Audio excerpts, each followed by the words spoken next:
Okay. Your report is your best marketing tool. If you have a good comprehensive report and you do a thorough job and you address the issues, the attorneys know that. And they will tell other attorneys in your office, well, this doctor is good for IMEs.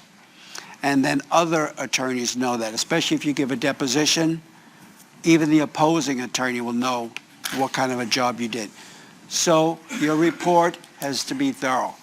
Now, you should do a thorough examination on every case, not skimp.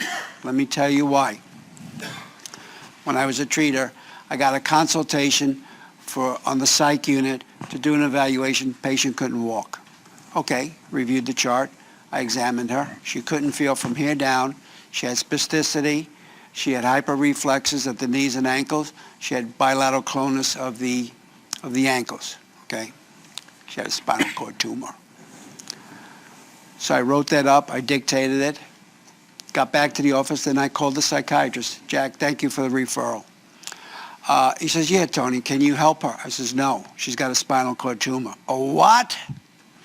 And I told him why. I said, get a neurologist to evaluate her, work her up, get a neurosurgeon to operate, remove the tumor, then I'll put her on the rehab unit.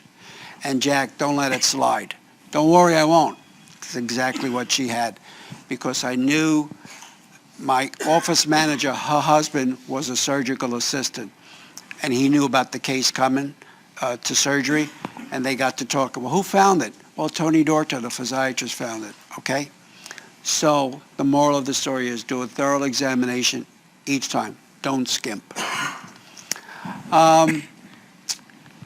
Be sure you read and sign your report before it goes out. Okay?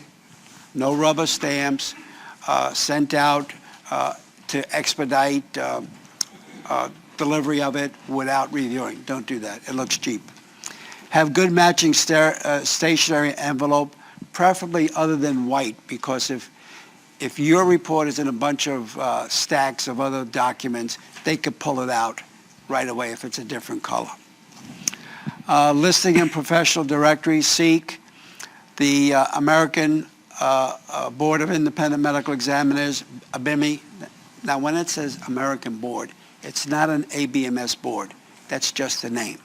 It's an organization like the American Academy of Disability Evaluating Physicians now has changed their name to the International Academy of Independent Medical Evaluators, of which I'm past president of. Those are good organizations that teach you how to do impairment ratings, review the chart, and different types of examination. Now, of all the directories, I find SEEK, to me, is the most valuable one. I get the highest type of cases from SEEK, although I am listed in other directories as well.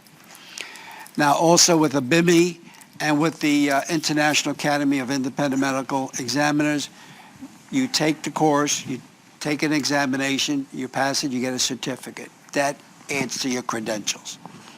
Keep track of your referral sources. Make a list. Who's sending you what from where? And if you get a referral, call the person up and discuss the case. What is it you really want me to address? This way you make a personal contact. And I don't charge for that. That's part of marketing. Address the issues that you're asked and don't go beyond that, because you address too many issues, you open up a can of worms. Remember I told you about that if an impairment rating is addressed by the treating doctor, if you come up with an impairment rating that's at odds with that, especially if it's higher, now it's a problem.